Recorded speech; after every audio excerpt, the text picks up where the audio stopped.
All right, folks, joining me now, Monica Crowley, former Assistant Treasury Secretary for Public Affairs, host of the famous Monica Crowley podcast, and, if that weren't enough, Matt Schlapp, CPAC Chair, American Conservative Union, and author of The Desecrators. Kids, thank you for coming on a Friday. Monica, let me just start with you on this. We've all been in the game a long time. I've said this, I started last night, night before. I don't understand. I have never seen a president as duplicitous who lies as much as Joe Biden lies on virtually every subject. He did it again today with these phony deficit numbers that had nothing to do with his policies, and he increased the future deficit by $5 trillion. Monica, I just think this is confidence debilitating. American voters see right through it, and it's going to really damage. I mean, as bad as the numbers are looking right now, these recent Biden press conferences, and he's lying with impunity, Monica, I think it's going to make the story worse, and I want to get your thinking on it.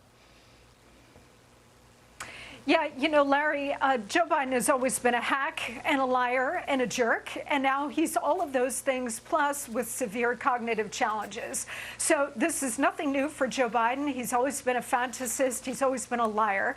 But now he is the president of the United States, and his words carry more weight than when he was just one of 100 U.S. senators. Look, the American people are living in a historic catastrophe under Joe Biden. Their economic situation has deteriorated gravely, from skyrocketing inflation to an overall weakening economy and very high gas prices. The American people are suffering. But to Joe Biden and his White House, the cruelty is the point. The overall objective is to re-engineer the U.S. economy into a more collectivist kind of model. But in order to do that, it requires tremendous dislocation. That's why they keep talking about this transition and how they know it's relatively painful for the American people, but it's oh so necessary. And oh, don't worry about it. Inflation is transitory. Gas prices, look, you're saving some money because they've come down. Well, yeah, but gas prices are also $1.50 higher than when Joe Biden came into office. The American people see with their wallet and with their own eyes what exactly is going on here. They do not believe the president of the United States. He's got a huge credibility problem, and that is going to redound against the Democrats across the board in just about 2 weeks. I mean, it's just, you know, it's just so simple and if you say you have a problem, but you deny you have a problem, then no one's going to believe you're going to fix the problem. That's the problem they have. Now, I know their socialism was doomed to failure, but Matt Schlapp, we're a little short, but I want to go to a different subject. I think Monica pretty much carried that. I'm looking at this this afternoon. The January 6th committee, blah, blah, blah, has subpoenaed former President Donald Trump. Now, I don't know what the President Trump, I mean, personally, I wouldn't mind seeing him go in there and just blast them in person. But here's the thing. Neither. Here's the thing, Matt. In this letter to Trump, the committee said, quote, "You personally orchestrated and oversaw a multi-part effort to overturn the 2020 presidential election and to obstruct the peaceful transition of power."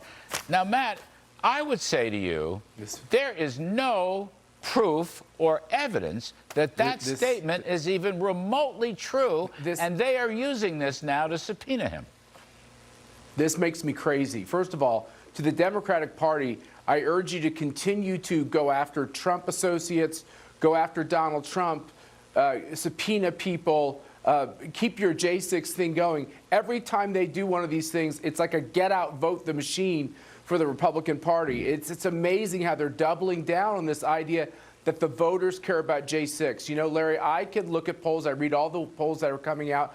I can take the medicine when our side is not doing the right thing or when we're going down the polls. The fact is this whole big red wave is forming because they failed on the economic policies on socialism. The American people can't stand all the woke stuff, all the gender stuff, the war on parents and cops and the military and everything else. And then you have this idea that somehow our democracy is at stake when you ask valid questions about, like I did, about whether or not you should follow the voter ID laws. In these big cities, they've decided they don't have to follow the laws, and that's wrong. And by the way, when Stacey Abrams or Hillary Clinton or Benny Thompson or Nancy Pelosi, when all these people question George W. Bush's election and Dick Cheney's election and Donald Trump's election and Russia, and he's not a legitimate president, everything's fine.